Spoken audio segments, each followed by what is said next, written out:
வணக்கம் பாலாஜி. அதாவது தமிழ்நாடு முதலமைச்சர் ஜோசப் விஜய் அவர்கள் இன்று தற்போது தனி விமானம் மூலம் டெல்லிக்கு புறப்பட்டு செல்கிறார். அவருடன் ஆதவ அர்ஜுன் உள்பட மூத்த அமைச்சர்கள் சிலரும் செல்கிறார்கள். இவர் செல்லக்கூடிய விமானமானது டெல்லியில் 12:40 மணிக்கு போய் சேர்கிறது.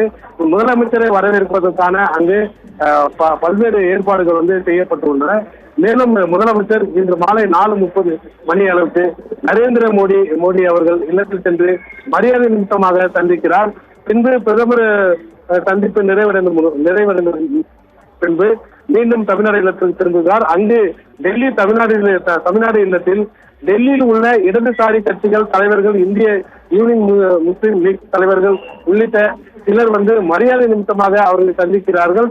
அதன் பின்பு நாளை காலை விஜய் ஜோசப் தமிழ்நாடு இல்லத்திலிருந்து புறப்பட்டு இந்திய துணை ஜனாதிபதி CB ராதாகிருஷ்ணன் மரியாதை நிமித்தமாக சந்தித்து பேசுகிறார்.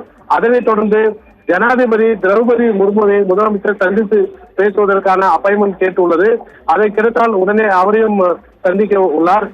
அதே போல அதனைத் தொடர்ந்து டெல்லியில் உள்ள உள்துறை அமைச்சர் அமித்ஷா, நிதியமைச்சர் நிர்மலா சீதாராமன் மற்றும் டெல்லியில் உள்ள ஒன்றிய சீனியர் அமைச்சர்களின் சிலரும் சந்தித்து பேச இருப்பதாகவும் கூறப்படுகிறது பாலாஜி.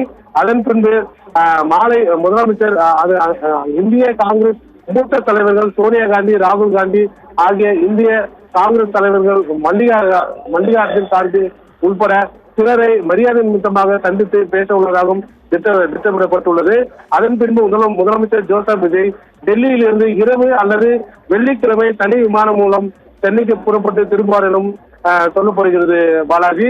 இதற்காக தற்போது சென்னை விமானத்தில் அவருக்கு கட்சி தொண்டர்கள், மூத்த நிர்வாகிகள் மற்றும் கழக தொண்டர்கள் எல்லாம் அவருக்கு வரவேற்பு அளித்துக் கொண்டிருக்கிறார்கள்.